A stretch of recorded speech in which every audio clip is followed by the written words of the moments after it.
جس کا مطلب ہے خدمت کرنا، عبادت کرنا۔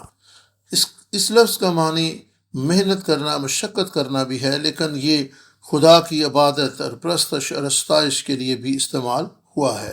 یروشلم کی تعمیر کا کام، دیوار کی تعمیر کا کام وہ جسمانی محنت مشقت تھا، لیکن خدا یہاں پہ یہ کہہ رہا تھا کہ اگرچہ یہ جسمانی کام ہے، لیکن اس سے بھی تم میری پرستش اور تم میری عبادت کرو گے۔ لہٰذا خدا کی طرف سے یہ مقرر تھا کہ سب لوگ اس کام میں حصہ لیں اور خدا کی عبادت اور پرستش کا اظہار اس تعمیراتی کام کے وسیلہ سے کریں۔ بالعموم گرجا گھر میں جمع ہو کر عبادت اور پرستش کرنا جو ہے اسے ہی خدا کی عبادت اور پرستش سمجھا جاتا ہے، لیکن یہاں پر ہم سیکھ رہے ہیں کہ خدا انہیں کہہ رہا تھا کہ اگر تم اس دیوار میں کی تعمیر میں حصہ لو گے، اس محنت مشقت کے کام میں ساتھ دو گے، تو گویا تمہاری یہ محنت، تمہارا یہ کام میرے حضور عبادت اور پرستشی شمار ہوگا۔ خواہ تم جسمانی محنت مشقت ہی کرو گے، لیکن میں اس تمہاری محنت کو اور اس جسمانی کام کو جو یروشلم کی دیوار کی تعمیر کے سلسلہ میں ہوگا، میں اسے اپنی عبادت اور پرستش ہی سمجھوں گا۔ تقویٰ کے امیروں نے جب تعمیر کے کام میں حصہ لینے سے انکار کیا تو گویا انہوں نے خدا کی عبادت اور پرستش کرنے سے انکار کیا۔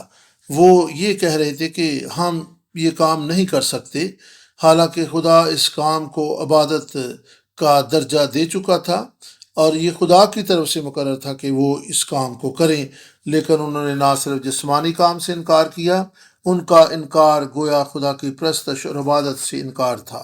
آپ کو وہ گواہی یاد ہوگی کہ جب انڈونیشیا کے ایک چرچ کے امیر ترین شخص نے چرچ کی صفائی ستھرائی کے لیے کہا کہ میں اپنے گھر سے 20 جو کام کرنے والے ہیں، مزدور جو ہیں، ان کو یہاں پر کام کرنے کے لیے بھیجوں گا، تو سینئر پاسٹر صاحب نے کہا کہ ٹھیک ہے، ایسا ہونے دو، چلیں دیکھتے ہیں کہ کیا ہوتا ہے۔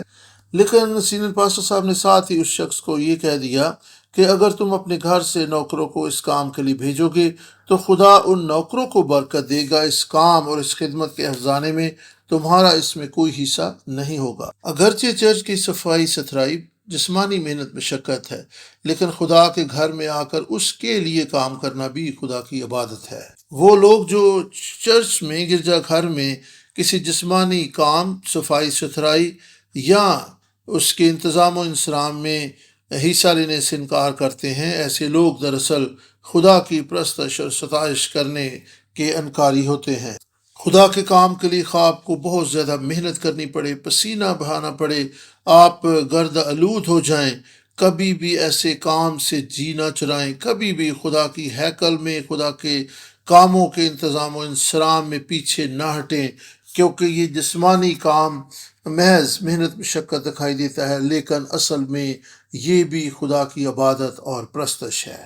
اگرچہ خدمت کے لیے جاتے ہوئے بھی آپ کو محنت کرنا پڑ سکتی ہے، آپ کو پسینہ بہانا پڑ سکتا ہے، لیکن جب کلیسیا میں گرجا گھر کی تعمیر اور گرجا گھر کی صفائی ستھرائی کا معاملہ ہو تو کبھی بھی اس کام سے آپ پیچھے نہ ہٹیں، کبھی بھی یہ نہ کہیں کہ یہ تو میرا کام نہیں ہے۔ جب ہم گرجا گھر میں گرجا گھر کی صفائی ستھرائی اور اس کے انتظام و انصرام میں حصہ لیتے ہیں تو خدا اسے اپنی عبادت اور پرستش شمار کرتا ہے۔ تقویٰ کے امیروں نے اس جسمانی کام کو کرنے سے انکار کیا۔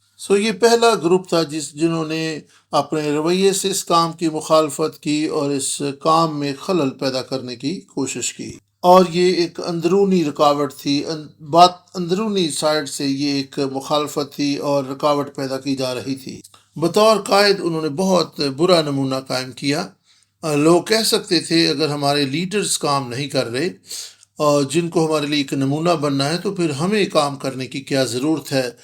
یہ تقویٰ کے امیروں کی طرف سے ایک خلل تھا اور یہ ایک بہت بڑی مخالفت تھی۔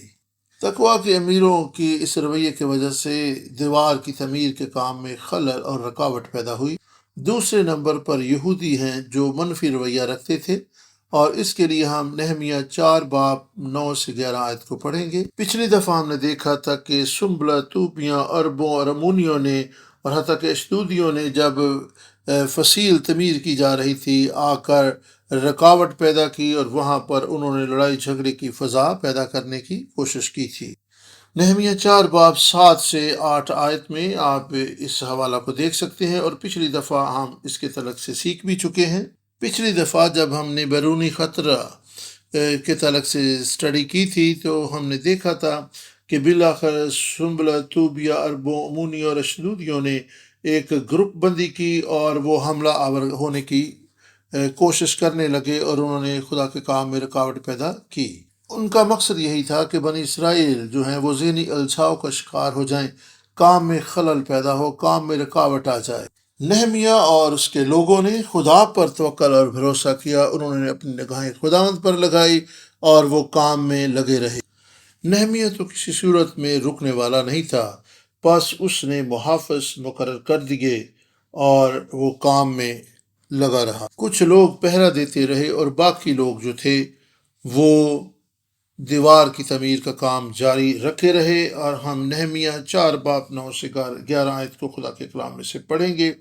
خدا کے کلام میں لکھا ہے، پر ہم نے اپنے خدا سے دعا کی اور ان کے سبب سے دن اور رات ان کے مقابلہ میں پہرا بٹھائے رکھا، اور یہودا کہنے لگا، بوجھ اٹھانے والوں کا زور گھٹ گیا اور ملبہ بہت ہے، سو ہم دیوار نہیں بنا سکتے۔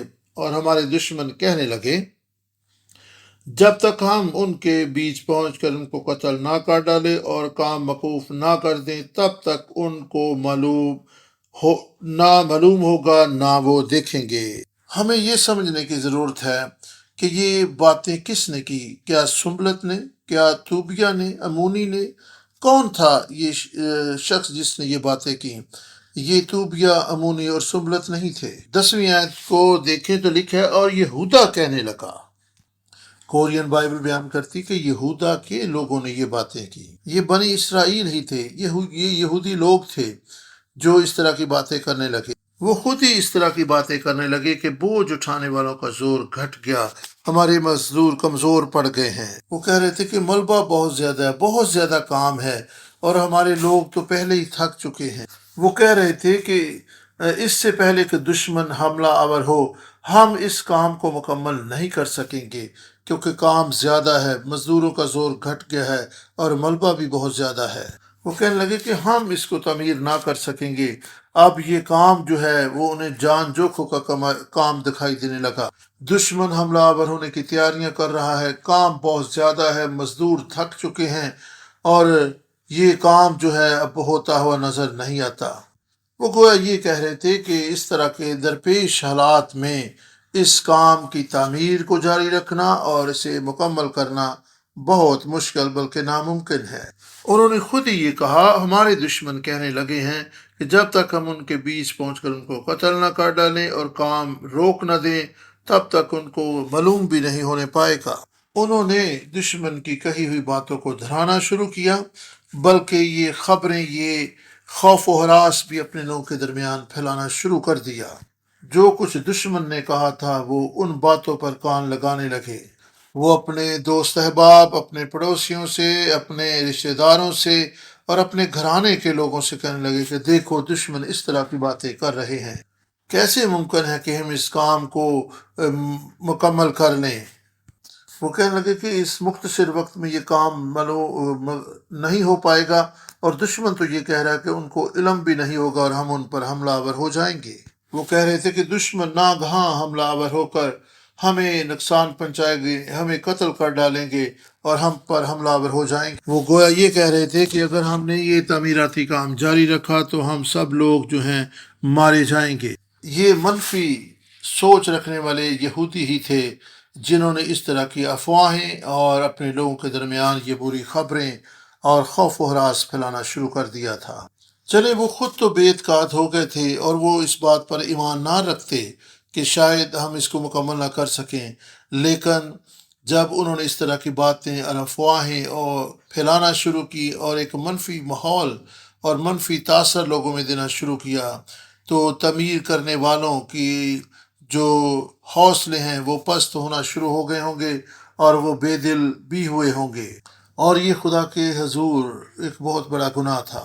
اگر آپ منفی باتیں، ایمان سے خالی باتیں سنیں اور آپ کے ملک، آپ کے شہر، آپ کے گھرانے اور کلیسیا کے تعلق سے کوئی ناکامی کی خبریں پھیلانا شروع کر دے تو یقیناً اس سے ذہنوں پر، سوچوں پر، رویوں پر بہت منفی اثر پڑتا ہے۔ جب آپ منفی اور ایمان سے خالی باتیں سنتے ہیں تو ہو سکتا ہے کہ آپ کی نظریں بھی ایمان کے بانی اور کامل کرنے والے یسوع سے ہٹ کر مشکلات اور مصیبتوں اور ناکامیوں اور منفی صورتحال پر لگ جائیں۔ اس لیے منفی ماحول، منفی لوگوں اور منفی سوچوں سے دور رہیں۔ اگر ہم ایمان سے ممور، کلام سے ممور باتیں سنیں جو کہ ایمان کا اظہار ہے تو ہمارے حوصلے بلند ہوتے ہیں اور ہمارے عزم اور ہمارے جو پلانز ہوتے ہیں ان کو تقویت ملتی ہے۔ مثبت صورتحال، مثبت کلام، ایمان سے ممور گفتگو اور رفاقت کے وسیلہ سے آپ خدا کو اپنے درمیان کام کرتے ہوئے، اپنے درمیان جنبش کرتے ہوئے دیکھیں گے۔ آپ مشکل وقت میں کن لوگوں سے رفاقت رکھتے ہیں؟ کیسی گفتگو سنتے ہیں؟ ایمان کا اظہار کرتے ہیں یا پھر منفی باتوں پر کان لگاتے ہیں؟ کیا آپ مشکل اور ناخوشگوار حالات اور صورتحال میں خدا کو کام کرتے ہوئے ایمان کی نظر سے دیکھتے ہیں یا پھر آپ ان مصیبتوں اور طریقی اور منفی ماحول پر اپنی توجہ مرکوز کر لیتے ہیں؟ میری دعا ہے کہ آپ منفی صورتحال میں بھی ایمان سے ممور اور اچھی گفتگو اور اچھی رفاقت رکھنے والے ہوں اور آپ کے ایمان کو مثبت گفتگو اور خدا کے کلام سے تقویت ملے۔ یہودا کے لوگوں کو دیکھیں کہ اس مشکل گھڑی میں انہوں نے دشمن کی باتوں پر کان لگایا ہے اور انہوں نے منفی باتیں کرنا شروع کر دی۔ انہیں کہا جی حالات سازگار نہیں ہیں، ہمارے پاس اتنا وقت نہیں ہے، ہم اس قابل نہیں ہیں۔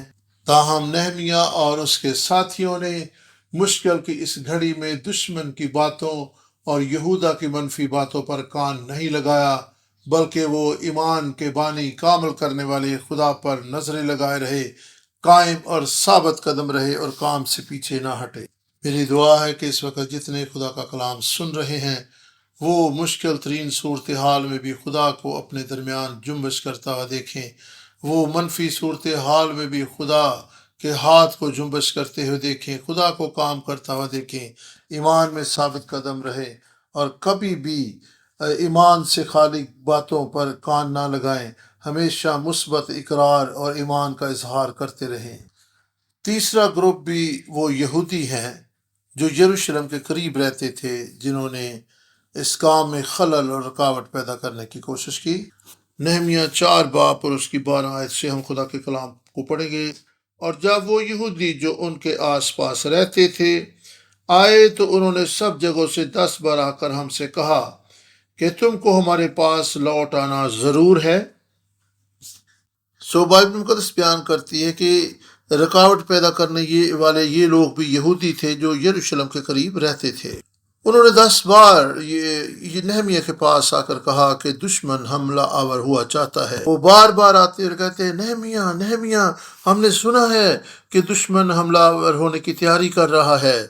10 بار انہوں نے آ کر نہمیہ کو خبر دی۔ یہاں پر آپ خرابی دیکھ سکتے ہیں کہ یہ یہودی جو طرح طرح کی افواہیں اور خبریں پھیلا رہے تھے، ان کو تو چاہیے تھا کہ وہ تعمیر کے کام میں ہاتھ بٹاتے، لیکن یہاں پر وہ کسی اور کام میں ہی مصروف ہیں۔ انہیں نہمیہ کے پاس اس طرح کی خبریں نہیں لانی چاہیے تھی، بلکہ انہیں تو کام میں ہاتھ بٹانا چاہیے تھا، لیکن لکھا ہے کہ وہ 10 بار نہمیہ کے پاس آئے اور انہیں دشمن کے حملے کے تعلق سے آگاہ کیا۔ اس سے ظاہر ہوتا ہے کہ وہ نہمیہ کے ساتھ تعمیراتی کام میں ہاتھ نہیں بٹا رہے تھے۔ انہوں نے دیوار کی تعمیر کے کام میں مطلق حصہ نہ لیا، بلکہ انہوں نے رکاوٹ پیدا کرنے کی کوشش کی۔ انہوں نے 10 بار نہمیہ کے پاس آ کر کہا کہ دشمن حملہ آور ہونے لگا ہے، کام کو روک دو۔ وہ کہہ رہے تھے کہ نہمیہ کام روک دو، اپنی بھی جان بچاؤ اور یہودی جو آپ کے ساتھ کام کر رہے ہیں ان کی جانوں کا بھی خیال کرو۔ وہ کہہ رہے تھے کہ نہمیہ اگر یہ لوگ مارے گئے تو تم ہی ان کے مجرم ہو گے، تم ہی قصوروار ٹھہرو گے۔ بطور ایک قائد تمہاری ذمہ داری ہے کہ جو کچھ بھی سوچو، جو کچھ بھی فیصلہ کرو، اس میں بہت محتاط رہو۔ بس یہ وہ لوگ تھے جنہوں نے دیوار کی تعمیر کے کام میں حصہ نہ ڈالا۔ اور غور کریں کہ مخالفت اور رکاوٹ پیدا کرنے والا تیسرا گروپ وہ یہودی ہیں جو یروشلم کے قریب ہی رہتے تھے۔ ان کے لیے کام میں حصہ لینا کتنا آسان تھا کیونکہ وہ قریب ہی رہتے تھے، اور پھر یروشلم جو ہے یہ ایک درر خلافہ تھا۔ یہ لوگ تو بڑی ایک خاص جگہ پر رہائش پذیر تھے جہاں سے وہ کام کے لیے ایک خاص حکمت عملی اپنا سکتے تھے اور ہر طرح سے نہمیہ کی مدد اور معاونت بھی کر سکتے تھے۔ اگر وہ چاہتے تو نہمیہ اور اس کے ساتھیوں کو کھانے پینا کی چیزیں فراہم کر سکتے تھے، تعمیری تھی کام کے لیے انہیں مٹیریل فراہم کر سکتے تھے، لیکن یہ سب باتیں تو دور کی بات ہے، انہوں نے کام میں ہاتھ لگانا بھی پسند نہیں کیا۔ اور باقی لوگ کون تھے؟ مخلصی کی تاریخ کے سلسلہ میں لکھی گئی 11ویں کتاب اور اس کا دوسرا حصہ ان تمام لوگوں کی فہرست بیان کرتا ہے جو یہودا اور بنی اسرائیل سے تعلق رکھتے تھے، اور ان کا تعلق کن علاقوں، شہروں اور بستیوں سے تھا۔ یہ ساری تفصیلات اس کتاب میں موجود ہیں، اور بیان کیا گیا کہ کن کن شہروں سے یہ لوگ ہیکل کی تعمیر کے کام میں ہاتھ بٹانے کے لیے نہمیہ کے پاس آئے۔ اور ابراہیم پاک نے اپنی کتاب میں لکھا کہ 42 مختلف جگہوں سے یہ لوگ تعمیر کے کام میں حصہ لینے کے لیے یروشلم آئے تھے۔ کیا آپ کو یاد ہے کہ بائبل مقدس میں 42 کا عدد جو ہے وہ کہاں پر استعمال ہوا ہے؟ مخلصی کی تاریخ کے سلسلہ میں لکھی گئی دوسری کتاب میں بیان کیا گیا کہ 42 جگہوں پر بنی اسرائیل نے بیابانی سفر کے دوران خیمے لگائے تھے۔ اور اس کے علاوہ متی رسول کی معرفت لکھی گئی انجیل کے پہلے باب میں جو نسب نامہ ہے وہاں پر بھی 42 پشتوں کا ذکر دیکھنے کو ملتا ہے۔ ڈاکٹر فلپ بھی بیان کرتے ہیں کہ مخلصی کے سلسلہ میں لکھی گئی 11ویں کتاب دوسرا حصہ میں بیان کیا گیا ہے کہ 42 مختلف قصبوں اور شہروں سے لوگ جو ہے وہ یروشلم میں تعمیر کے کام میں حصہ لینے کے لیے آئے تھے، اور وہاں پر انہوں نے ان شہروں اور قصبوں کا نام بھی تفصیل سے بیان کیا ہے۔ ابھی تک میرے پاس یہ کتاب نہیں آئی، اور جب یہ کتاب میرے پاس پہنچے گی تو پھر ہم 42 کے عدد کی اہمیت اور اس کے معنی اور مفہوم کو سمجھنے کی کوشش کریں گے۔ نہ صرف یروشلم کے قریبی لوگ بلکہ یروشلم سے دور افتادہ علاقوں سے بھی لوگ تعمیر کے کام میں حصہ لینے کے لیے آئے تھے۔ اگر آپ نہمیہ 3 باب 17 سے 18 آیت کو دیکھیں تو خدا کے کلام میں ہمیں اس طرح سے پڑھنے کو ملتا ہے۔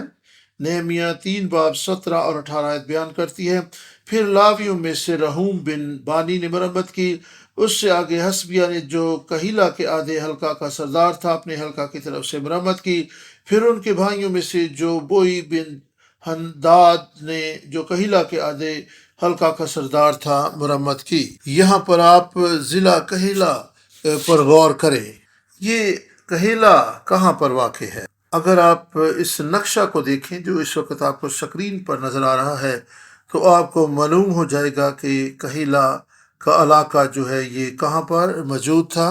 یہ علاقہ جو کہیلا کا علاقہ ہے یہ یروشلم سے زیادہ دور نہیں تھا۔ کہیلا اور یروشلم کے درمیان 25 میل کا فاصلہ تھا۔ کہیلا کے لوگوں نے کمر باندھی اور 25 میل کا سفر طے کر کے یروشلم میں دیوار کی تعمیر میں حصہ لینے کے لیے چلے آئے۔ 52 دنوں میں جو موزونہ طور پہ ایک مختصر عرصہ ہے اس میں دیوار کی تعمیر مکمل ہو گئی۔ کہیلا کے لوگوں نے تہیہ کیا، اپنے گھروں سے نکلے اور یروشلم میں نہمیہ کا ہاتھ بٹانے کے لیے آئے، اور جتنی دیر کام مکمل نہ ہو گیا وہ وہاں پر ٹھہرے رہے، اپنے گھر بار سے دور، پرعزم نہمیہ کا ساتھ دینے کے لیے یروشلم میں موجود رہے۔ اس کام کے لیے مہینہ لگتا یا پھر 6 مہینے، وہ تہیہ کر کے آئے تھے کہ جب تک یہ کام مکمل نہیں ہو جائے گا وہ وہاں سے نہیں جائیں گے، اور وہ اپنے مصمم ارادہ کے تحت یروشلم میں ٹھہرے رہے اور اس سارے کام کی تعمیر میں حصہ لیا، نہمیہ کا ہاتھ بٹایا جب تک یہ کام مکمل نہ ہو گیا۔ یہاں پر دیکھیں کہ یروشلم کے قریب رہنے والے لوگوں سے تو یہی لوگ اچھے تھے جو بہت دور رہتے تھے، اور وہاں سے ایک ارادہ کے تحت نکلے اور یروشلم میں آئے اور اس بڑے کام میں انہوں نے ہاتھ بٹایا۔ آج کی اسٹڈی کے شروع میں ہم نے تقویٰ کے امیروں کا ذکر کیا تھا، یہ تقویٰ جو ہے یہ کہاں پر واقع تھا اس کو بھی ہم دیکھیں گے۔ اگر آپ سکرین پر دیکھیں تو آپ کو نقشہ نظر آئے گا کہ نوب جو زیتون کا پہاڑ ہے اس کے قریب ہی یروشلم آپ کو نظر آ رہا ہے، اور پھر اس کے نیچے کی طرف آئیں بیت لحم ہے، اتام ہے، نتوفا کا علاقہ ہے اور پھر تقویٰ ہے۔ سو نقشے سے ہم دیکھ سکتے ہیں کہ تقویٰ جو ہے وہ یروشلم کے قریب نہیں تھا۔ مجھے یہ تو اندازہ نہیں کہ یہ کتنا دور تھا، لیکن یہ دور تھا۔ بس ہم نقشے کی روح سے دیکھ سکتے ہیں کہ تقویٰ کے لوگوں کو بھی کہلا کے لوگوں کی طرح سفر کر کے یروشلم جانا پڑا تاکہ وہ دیوار کی تعمیر میں حصہ لے سکیں، اور وہ بھی مصمم ارادہ کیے ہوئے وہاں پر پہنچے اور انہوں نے دیوار کی تعمیر میں حصہ لیا، جبکہ قریبی لوگ جو تھے وہ رکاوٹیں ڈالنے اور ان کے حوصلوں کو پست کرنے کے لیے اور طرح طرح کی افواہیں پھیلانے میں مصروف تھے۔ اگر ہم چرچ کے پڑوس میں ہی رہتے ہوں لیکن اگر ہمارا دل خدا اور اس کے کاموں میں نہیں لگا تو پھر ہمیں کلیسے کاموں میں شرکت کرنا، ان میں مدد اور معاونت کرنا اور حصہ لینا جو ہے بہت ہی مشکل معلوم ہوگا۔ لیکن اس کے برعکس خواہ ہم چرچ سے دور بھی رہتے ہوں اور ہمارا کام خداوند کے دل ہمارے خدا کے کاموں میں اور خدا کی محبت سے معمور ہو تو پھر کوئی چیز بھی ہمیں آگے بڑھ کر جو ہے خدا کے کام میں حصہ لینے سے روک نہ سکے گی۔ کسی طرح کے فاصلے، راہ کی دشواریاں آڑے نہ آ سکیں گی۔ اگر آپ چرچ کے قریب ہی رہتے ہیں تو یہ اچھی بات ہے، آپ آسانی سے چرچ آ جا سکتے ہیں۔ لیکن اگر خدا کے کام کے لیے آپ کے دل میں محبت اور لگن نہیں تو پھر آپ قریب رہتے بھی خدا کے کام میں حصہ نہ لے سکیں گے۔ لیکن اگر آپ دور رہتے ہیں تو اگر آپ کے دل خدا کی محبت اور اس کے کاموں کی لگن اور جذبہ سے معمور ہیں تو فاصلے آپ کو خدا کے کام میں حصہ لینے میں کبھی رکاوٹ کا باعث نہ بن سکیں گے۔ یہودا کے لوگ جو یروشلم کے قریب ہی رہتے تھے انہوں نے منفی طرز عمل، منفی سوچوں کے باعث خدا کے کام میں حصہ نہ لیا اگرچہ وہ بہت قریب تھے۔ اگر ہمارے دل خدا کے کام میں نہیں لگے تو خواہ ہم قریب بھی رہتے ہوں ہم کسی طرح کی مدد اور معاونت نہ کر پائیں گے، کیونکہ ہمارے دل میں خدا کے لیے کوئی جگہ نہیں، اس کے کام کے لیے، اس کی عبادت اور پرستش کے لیے کوئی جگہ، کوئی جذبہ موجود نہیں۔ اس لیے قریب رہنے سے کوئی فرق نہیں پڑتا، اس طرح دور رہنے سے کام میں کوئی رکاوٹ نہیں آتی، بشرطے کہ دل خدا کی محبت اور اس کے کام کے جذبہ سے معمور ہو۔ جن لوگوں نے خدا کے کام میں یعنی یروشلم کی تعمیر میں حصہ نہ لیا، خدا نے ان کو اس کام کے مخالف اور رکاوٹیں کھڑی کرنے والے شمار کیا۔ اس طریقے سے یروشلم کی دیوار کی تعمیر میں حصہ لینے والوں کو خدا نے مدد اور معاونت کرنے والے شمار کیا، اور ان کی یہ کاوش، یہ کوشش خدا کے حضور عبادت گنی گئی۔ جتنے لوگ اس وقت خدا کے کلام کو سن رہے ہیں، میری آپ سب کے لیے دعا ہے کہ آپ کے دل خدا کی محبت اور اس کے کام کے لیے جذبے سے معمور رہیں اور آپ خدا کے کاموں میں حصہ لینے والے بن جائیں۔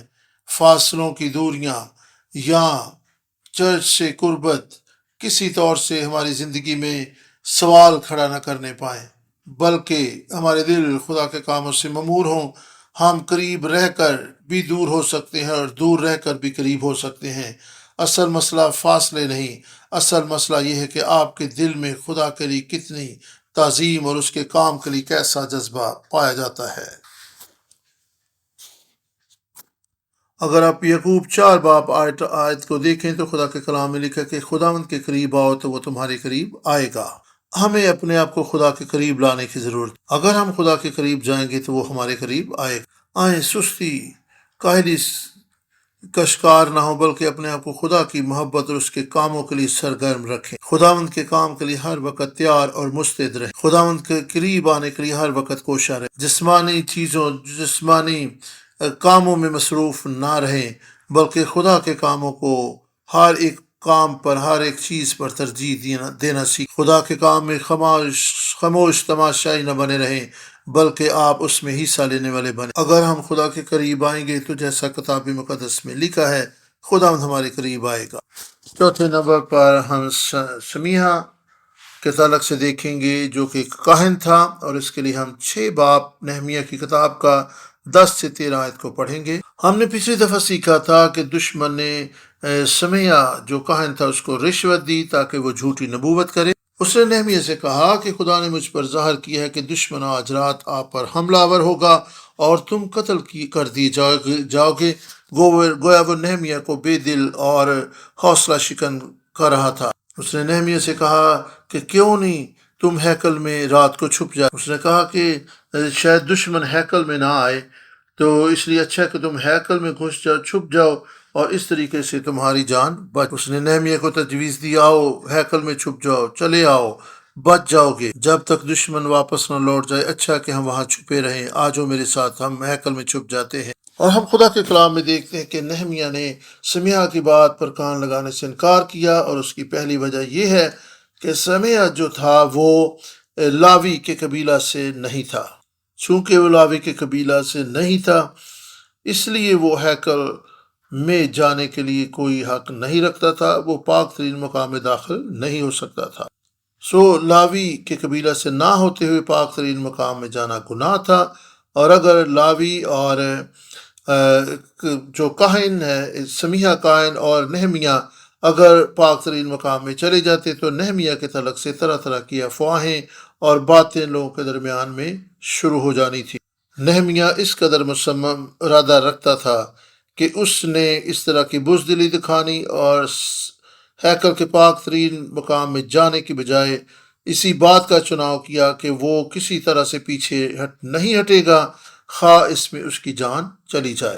نہمیہ 6 باب 10 سے 13 آیت میں خدا کے کلام کو ہم اس طرح سے پڑھتے ہیں۔ خدا کے کلام میں لکھا ہے، پھر میں سمیہ بن دلایہ بن محتبیل کے گھر گیا، وہ گھر میں بند تھا۔ اس نے کہا، ہم خدا کے گھر میں ہیکل کے اندر ملیں اور ہیکل کے دروازوں کو بند کر لیں، کیونکہ وہ تجھے قتل کرنے کو آئیں گے، وہ ضرور رات کو تجھے قتل کرنے کو آئیں گے۔ میں نے کہا، کیا مجھ سا آدمی بھاگے؟ اور کون ہے جو مجھ سا اور اپنی جان بچانے کو ہیکل میں گھسے؟ میں اندر نہیں جانے کا؟ اور میں نے معلوم کر لیا کہ خدا نے اسے نہیں بھیجا تھا، لیکن اس نے میرے خلاف پیشن گوئی کی، بلکہ سنبلت اور طوبیہ نے اسے اجرت پر رکھا تھا، اور اس کو اس لیے اجرت دی گئی تاکہ میں ڈر جاؤں اور ایسا کام کر کے خطا کار ٹھہروں اور ان کو بری خبر پھیلانے کا مضمون مل جائے تاکہ مجھے ملامت کریں۔ سمیہ کے لیے جو عبرانی لفظ استعمال ہوا ہے اس کا تلفظ اس طرح سے ہے، شیمایا، اور اس کا معنی ہے خدا نے سنا۔ کیا یہ خوبصورت لفظ نہیں ہے؟ کیا ہمیں آج اسی چیز کی ضرورت نہیں کہ ہم خدا کی آواز کو سنیں؟ ہم نے کرونا کے دنوں میں بہت زیادہ دعائیں کی تاکہ کسی طرح سے یہ وبا رک جائے اور خداوند رحم کرے۔ جب ہم دعا کرتے ہیں اور خدا ہماری دعا کو سنتا اور جواب دیتا ہے، تو اس سے اچھا اور خوبصورت لمحہ اور کیا ہو سکتا ہے؟ سمایہ کی زندگی میں ہو سکتا ہے کہ کچھ اوقات ایسے آئے ہوں جب خدا نے اس کی دعا کو سنا، ہو سکتا ہے کہ خدا نے اس کی دعا کو سنا ہو اور اسے کاہن ہونے کے لیے بلایا ہو، لیکن سمیہ اس وقت بھول گیا کہ خدا اس کی باتوں کو سن رہا ہے۔ یاد رکھیں کہ خدا نہ صرف ہماری دعاؤں کو سنتا ہے بلکہ روزمرہ کی گفتگو پر بھی اس کے کان رہتے ہیں۔ خدا صرف ہماری دعاؤں ہی کو نہیں سنتا بلکہ ہماری روزمرہ کی گفتگو بھی سنتا ہے۔ ہم غور کریں کہ ہم روزمرہ کی زندگی میں کیسی گفتگو کرتے ہیں، کیسی باتیں ہماری زبان پر ہوتی ہیں، کیا منفی باتیں، کیا افواہیں، ایمان سے خالی باتیں، یا پھر کلام سے ممور باتیں۔ جو منصوبہ سنبلت اور طوبیہ نے بنایا تھا، خدا نے اس کو بھی سنا اور دیکھا۔ سمیہ کے نام ہی کا معنی یہ ہے کہ خدا نے سنا، خدا سنتا ہے۔ خدا کے سنتے ہوئے سمیہ نے ایسا رویہ اپنایا کہ گویا خدا نہیں سن رہا۔ اس نے یہ ظاہر کیا کہ خدا کو یہ سب کچھ علم نہیں جو وہ باتیں کر رہا ہے۔ یہ کس قدر مضحکہ خیز بات ہے کہ خداوند جو سنتا، جو بولتا اور دیکھتا ہے، کہ ہم اس کے سنتے ہوئے منفی باتیں کریں، اس کے کلام سے ہٹ کر، ایمان سے ہٹ کر باتیں کریں، تو کیا وہ ان باتوں کو نہیں سنے گا؟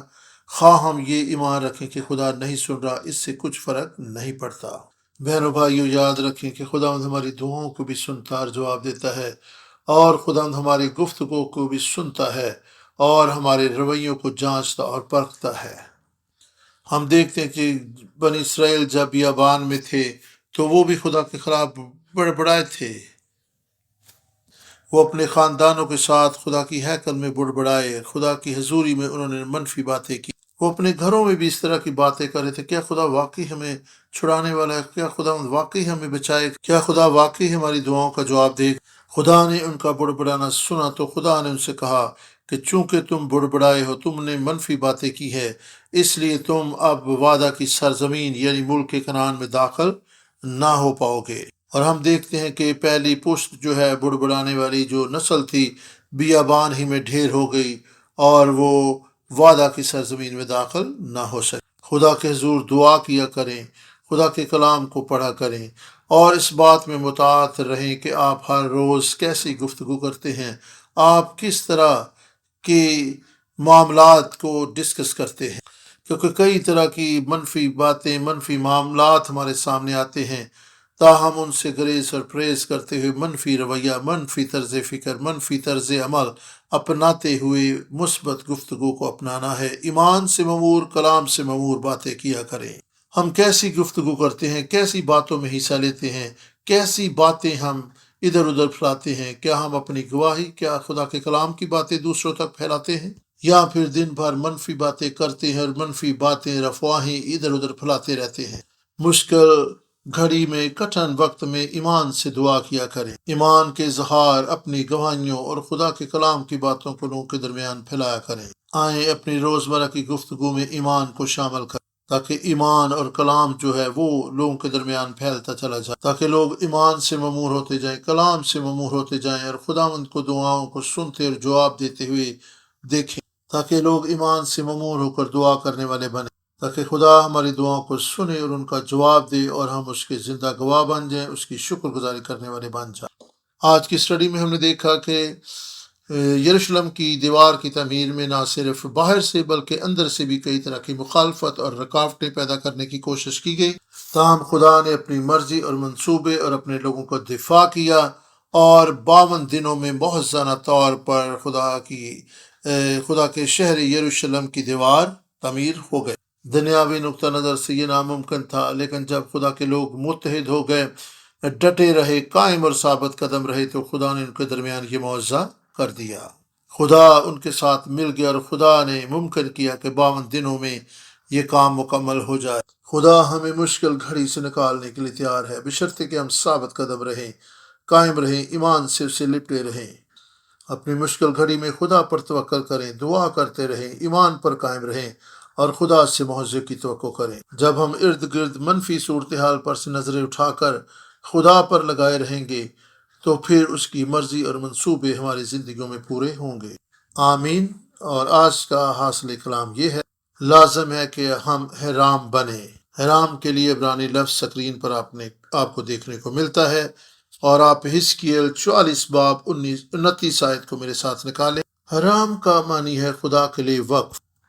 یروشلم کی تعمیر کے سلسلہ میں یروشلم کے لوگ 2 گروہوں میں بٹ گئے۔ ایک گروپ وہ تھا جو تعمیر کے کام میں شانہ بشانہ نہمیہ کے ساتھ تھا، اور دوسرا گروپ افواہیں پھیلانے والا، رکاوٹ پیدا کرنے والا اور خوف و ہراس کی فضا پھیلانے والا تھا۔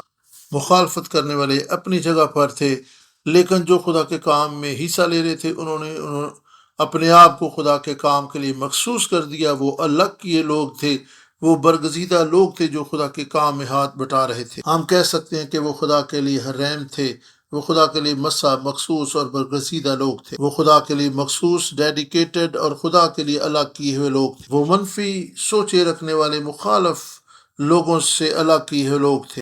حزقیل 44 باب اور اس کی 29 آیت کو ہم پڑھیں گے۔ اور وہ نظر کی قربانی اور خطا کی قربانی اور جرم کی قربانی کھائیں گے، اور ہر ایک چیز جو اسرائیل میں مخصوص کی جائے انہی کی ہوگی۔ یہاں پر مخصوص ہونے کے لیے عبرانی لفظ حرام استعمال ہوا ہے۔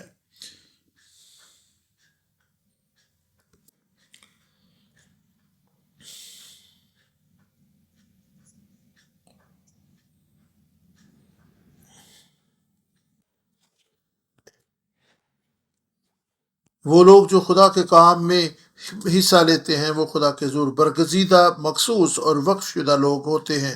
وہ دوسرے لوگوں سے الگ اور منفرد ہوتے ہیں۔ عبرانی لفظ حرام کا ایک اور معنی بھی ہے، اور یہ ہے موت یا تباہی۔ اگر آپ خروج 22 باب اور اس کی 19ویں آیت کو خدا کے کلام میں سے دیکھیں، خروج 22:19، جو کوئی کسی جانور سے مباشرت کرے وہ قطعی جان سے مارا جائے، اور یہ مار دیا جائے کے لیے لفظ بھی حرام استعمال ہوا ہے۔ اس طرح اگر آپ گنتی کی کتاب اور اس کے 21 باب کی دوسری آیت کو دیکھ۔ یہاں پر لکھا ہے تب اسرائیلیوں نے خدا ان کے حضور منت مانی اور کہا کہ اگر تو سچ مچ ان لوگوں کو ہمارے حوالہ کر دے تو ہم ان کے شہروں کو نیست کر دیں گے۔ نیست کر دینے کے لیے بھی عبرانی لفظ حرام استعمال ہوا۔ یہ کیسے ممکن ہے کہ ایک ہی لفظ ہے اور اس کے دو معنی ہوں؟ خدا کے لیے وقف کر دینا اور پھر دوسرا معنی ہم نے دیکھا مکمل طور پر نیست و نبود کر دینا۔ اور میں ایمان رکھتا ہوں کہ حرام لفظ کا معنی یہ ہے کہ ہم خدا کے لیے اس قدر مسا اور مخصوص ہو جائیں، خدا کے کام کے لیے اس قدر اپنے آپ کو الگ کر دیں کہ ہم مرنے کے لیے بھی تیار رہیں۔ یاد رکھیں کہ وہ لوگ جنہوں نے شہر یروشلم کی دیوار کی تعمیر میں لگے رہنے کا ارادہ کیا، جو کام میں جٹے رہے، انہوں نے اپنی جانوں کو، اپنے گھر بار کو، اپنے خاندانوں کو خطرے میں ڈالا تھا، اور ہر ایک چیز جو ان کے پاس تھی وہ خطرے میں تھی، لیکن وہ ثابت قدم، وفادار اور خدا کے کام کے لیے مخصوص رہے۔ نہ صرف نہمیہ نے بلکہ اس کے ساتھیوں نے بھی اپنی جانوں، اپنے گھر بار اور ہر ایک چیز کو خطرے میں ڈال دیا تھا تاکہ یروشلم کی دیوار کی تعمیر نہ ہو سکے۔ ان کے ایک ہاتھ میں نیزہ یا برچی ہوتی تھی اور دوسرے ہاتھ میں وہ تعمیر کے کام کے لیے ہتھیار اور اوزار اٹھائے ہوئے ہوتے تھے، اور جو اس طرح انہوں نے بڑی مستعدی جانفشانی سے خدا کے کام کو مکمل کیا۔ وہ ہر ایک چیز کو خطرے میں ڈال کر اپنی جانوں کو ہتھیلی پر رکھ کر خدا کے کام کو کر رہے تھے۔ جب ہم اپنے گناہ اور اپنے جسمانی خواہشوں کے اعتبار سے مر جاتے، جب ہم خدا کے لیے اپنی جانوں کو خطرے میں ڈال دیتے، تب بھی ہم اپنے آپ کو خدا کے کام کے لیے پورے طور پر مسار مخصوص کر پاتے، کیونکہ خدا ہی ہے جس نے ہم میں یہ نیک کام شروع کیا ہے اور وہی اس کو پورا کرے گا، بشرطے کہ ہم ثابت قدم اور قائم رہیں۔ جب ہم اپنے آپ کو خدا کے کام کے لیے پورے طور پر مسار مخصوص کر دیں گے اور اپنے آپ کو جسمانی خواہش اور گناہ کے اعتبار سے مار لیں گے، تو پھر خدا کے فضل سے ہم مسیح یسوع میں زندہ ہو جائیں گے اور اس کی طرف سے بڑے بڑے کاموں کو اپنی زندگی میں ہوتا ہوا دیکھیں گے۔ آمین۔ بھائی بہنوں بھائیوں، ہم مسیح زندگی میں بڑے مشکل حالات و واقعات سے گزرتے ہیں۔ ہم جانتے ہیں کہ جس ملک میں آپ رہ رہے ہیں مشکلات ہیں، مصیبتیں ہیں، لیکن جب ہم گناہ کے اعتبار سے، اپنی خواہشوں کے اعتبار سے اپنے آپ کو مان لیں گے تو پھر ہمیں فتح، برکت اور بحالی ملے گی۔